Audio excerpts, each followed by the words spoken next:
दोस्तों आप सभी को मेरा राम राम। दोस्तों स्वागत है आपका अपने एक और नए वीडियो में। दोस्तों आज का वीडियो कुछ आपके लिए बुरी खबर वाला है। जी हाँ दोस्तों, आज का वीडियो कुछ बुरी खबर वाला है।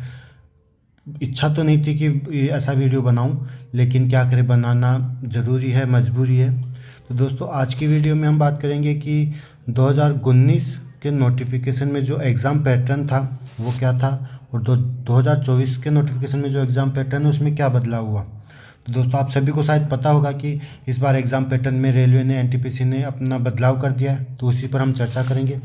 दोस्तों 2019 में जो ग्रेजुएट लेवल और अंडर ग्रेजुएट लेवल की जो वैकेंसी निकली थी, उसमें आप सभी को पता है कि जो प्री एग्ज़ाम होता था वो सभी पोस्ट के लिए कॉमन एग्ज़ाम होता था, अर्थात एक एग्ज़ाम होता था। उसी के बेस पर मेन एग्ज़ाम में कैंडिडेट क्वालिफाई करता था, और जो मेन एग्ज़ाम होता था वो लेवल वाइज अलग अलग होता था।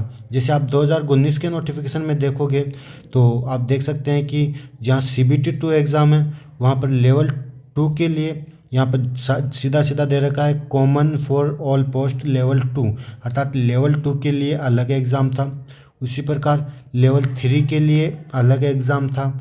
उसी प्रकार लेवल 5 के लिए जो कैंडिडेट क्वालिफाई हुए थे उनके लिए अलग से एग्ज़ाम लगा था, और लेवल 6 के लिए अलग से एग्ज़ाम था। अर्थात लेवल 2, 3, 5 और 6 ग्रेजुएट और अंडर ग्रेजुएट दोनों के लिए अलग अलग एग्ज़ाम लगे थे। जी हाँ दोस्तों, सभी पोस्ट के लिए जो मेन एग्ज़ाम होता था वो अलग अलग लगता था।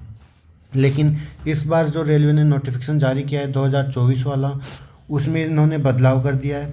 इसमें जो प्री एग्ज़ाम होता था वो तो हमेशा की तरह कॉमन होगा, दोनों पोस्टों पर प्री एग्ज़ाम कॉमन एग्ज़ाम होगा।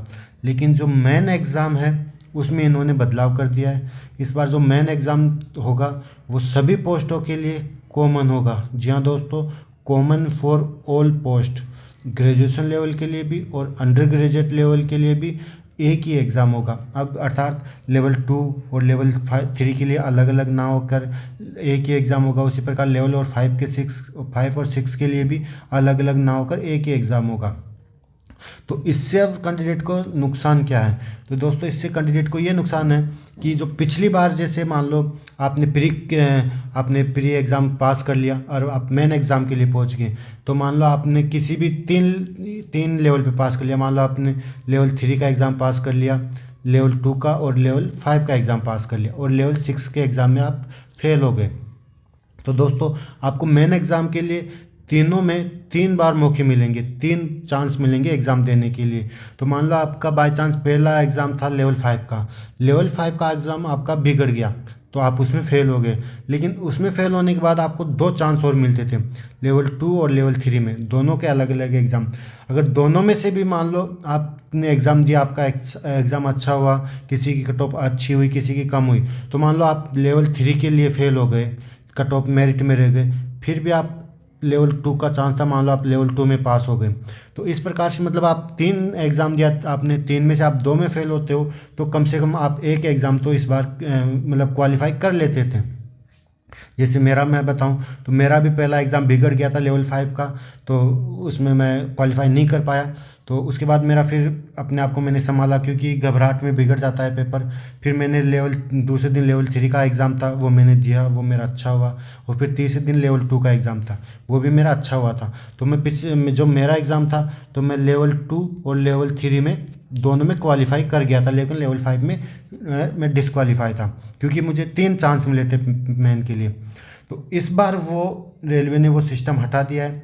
इस बार अगर आप मेन एग्ज़ाम के लिए जाते हो तो आपको लेवल वाइज अलग अलग एग्ज़ाम ना लगकर केवल एक कॉमन एग्ज़ाम लगेगा।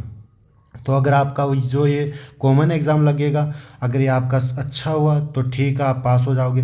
लेकिन बाय चांस किस्मत ख़राब हुई और आपका ये एग्ज़ाम जो लगेगा मेन एग्ज़ाम वो बिगड़ गया, तो आप अगर एग्ज़ाम ठीक से नहीं हुआ तो आप एक पोस्ट पर नहीं, सभी पोस्ट के लिए आपका एग्ज़ाम बिगड़ेगा और आप डिसक्वालीफाई करते हो तो जितनी पोस्ट है लेवल 2, 3, 5, 6 सभी के लिए आप डिसक्वालीफाई कर जाओगे, अर्थात आप फेल हो जाओगे। तो आपको दोबारा दूसरा चांस नहीं मिलेगा।